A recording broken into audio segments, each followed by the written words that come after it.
नमस्कार दोस्तों, मैं हूं शिवकांत गौतम। स्वागत करता हूं आप सभी का शुद्ध मनोरंजन में। जब कोई भी इंसान जो कमाने वाला घर का होता है जब चला जाता है तो सबसे बड़ी टेंशन क्या होती है? यही होती है कि अब क्या होगा, कैसे होगा, रोज़मर्रा की ज़िंदगी कैसे चलेगी।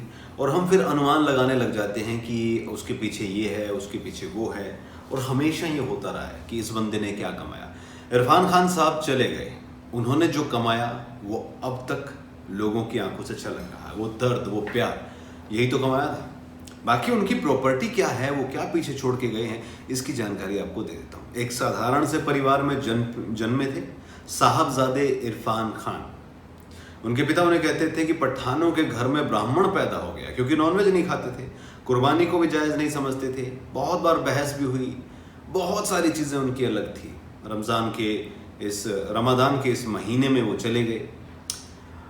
ऑर्गेनिक फूड खाते थे, गाय भी पालते थे, चिड़ियों की आवाज़ें बहुत पसंद थी, पक्षियों में, नेचर से बहुत जुड़े हुए थे।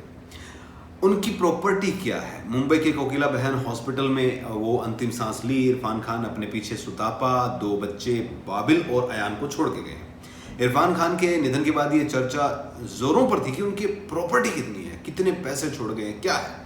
तो आपको बता देता हूँ कि मीडिया रिपोर्ट्स की माने तो इरफान खान की नेट वर्थ जो है वो 200 करोड़ नहीं, 320 करोड़ की है। 320 करोड़ की। बहुत मेहनत से इंडस्ट्री में आए, बहुत स्ट्रगल किया और उसके बाद एक ऐसी अमिट छाप छोड़ी कि पूरी दुनिया के लोग उनको याद कर रहे हैं। एंजेलिना जोली ने भी उनको याद किया, उनके कोस्टार जितने भी थे सब ने याद किया, टॉम हैंक्स ने भी याद किया। भारतीय सिनेमा तो पूरी तरीके से रो रहा है। उन्होंने एक नायाब हीरा खो दिया, कोहिनूर खो दिया एक किस्म से।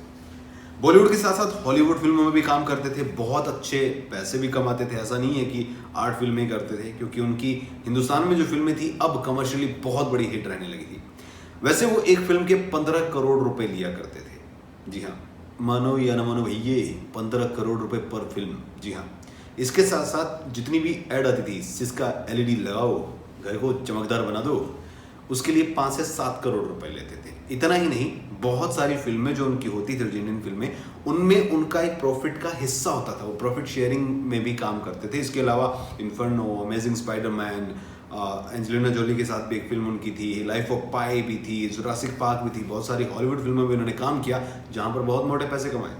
उनका एक बंगला जो है वो मुंबई में है और मुंबई में जुहू के पास एक फ्लैट भी इनका है।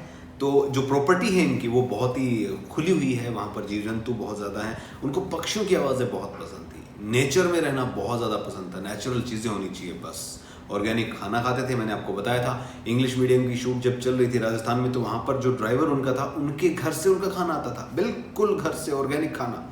गाय का घी आता था। मुंबई में भी उसी ड्राइवर जो था वो गाय का घी जो है वो पहुँचाता था इरफान के घर। बहुत ज़्यादा नेचर से जुड़े थे, कैंसर से पीड़ित थे, हमें पता ही है। छोड़ के चले गए, लेकिन खाली हाथ नहीं। 320 करोड़ की प्रॉपर्टी जो है वो छोड़ के गए। तो पान सिंह तोमर चचा ऐसे नहीं गए, बहुत नाम कमाए हो, बहुत पैसों भी कमाए हो, लेकिन दर्द में छोड़ के सबको चले गए। तो इरफान खान साहब की फैमिली जो है उनके पास बहुत पैसा है, ऐसा नहीं है। और सुतापा एक ब्रिलियंट राइटर हैं। उनके बारे में ये कहते थे इरफान खान कि मेरी बीवी मेरे से ज़्यादा टैलेंटेड है, बहुत ज़्यादा टैलेंटेड है। ये बात माननी भी पड़ेगी। फिलहाल बाबिल हैं और अयान उनके बेटे हैं। बाबिल बड़े, अयान छोटे हैं। आने वाला समय उनका कैसा होगा, क्या वो इंडस्ट्री में आएंगे, क्या वो कुछ और करेंगे, ये तो वक्त बताएगा। लेकिन इतना ज़रूर है कि इरफान खान ने इज्जत के साथ साथ, नाम के साथ साथ, शोहरत के साथ साथ पैसा भी बहुत कमाया।